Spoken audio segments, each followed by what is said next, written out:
আজ করব রাধা বল্লভী, যার জন্য বিউলির ডাল ভিজিয়ে রেখেছিলাম 5-6 ঘন্টা মতো, পুরো ভিজে গেছে।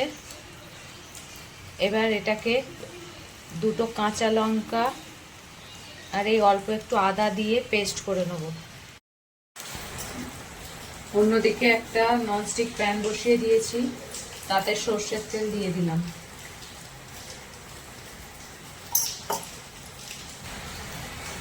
এবার হিং ফোড়ন দিয়ে দেবো। তেলের মধ্যে হিং দিয়ে দিলাম।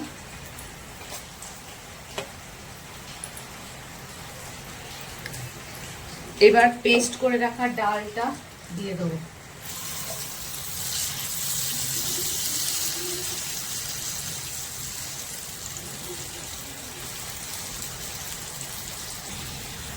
এবার পরিমাণ মতো নুন দিয়ে দেবো।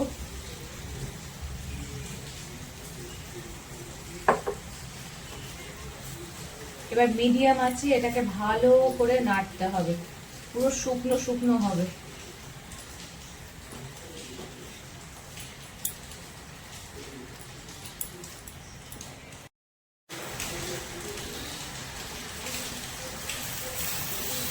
ডালের টুকটা প্রায় হয়েই এসেছে, আর 2-1 মিনিট হলেই হয়ে যাবে। জল বেশিরভাগটাই শুকিয়ে গেছে।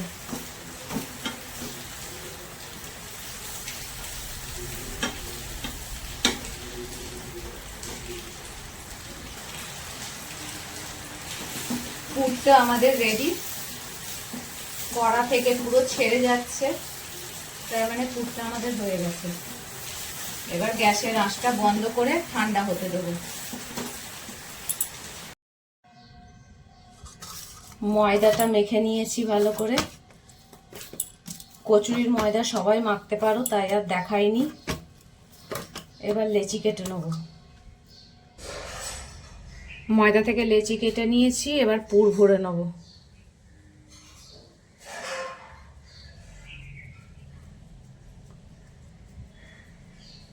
এরম বাটির মতো করে নেব, নিয়ে একটুখানি পুর দিয়ে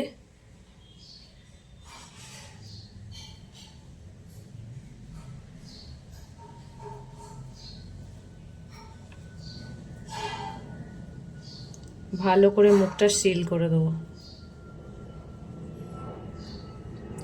পুর ভরা হয়ে গেল।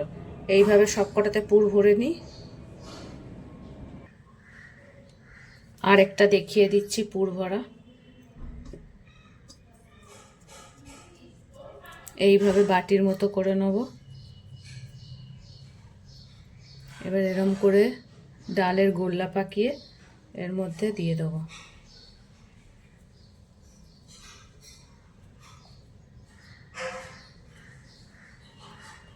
খুব ভালো করে সিল করে দিয়ে হয়ে গেল। এবার এরকম একটা লেচি নেব,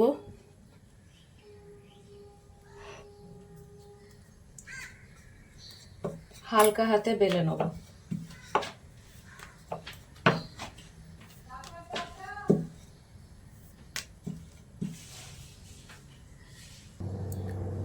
এবার অন্যদিকে কড়াইতে তেল গরম হয়ে গেছে,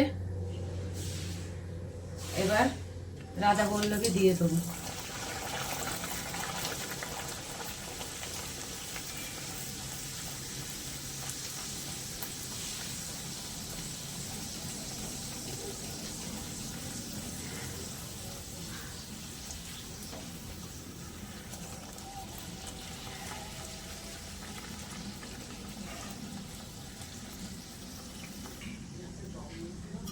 রাধা বল্লভী ভাজা হয়ে গেছে, এবার তুলে নেব।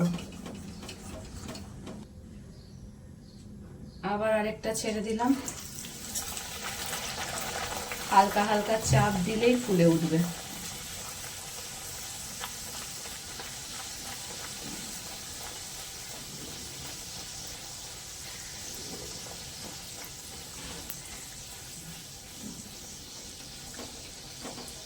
দেখো কি সুন্দর ফুলে উঠেছে।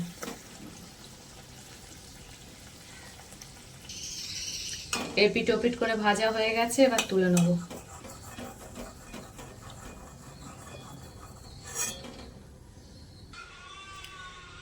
রাধা বল্লভী সব আমাদের ভাজা হয়ে গেছে। রাধা বল্লভী সাথে আলুর দম খাওয়ার জন্য রেডি। আলুর দমের রেসিপিটা দেখায়নি, যদি তোমরা দেখতে চাও আমার পেজে দেওয়া আছে, দেখে নিও।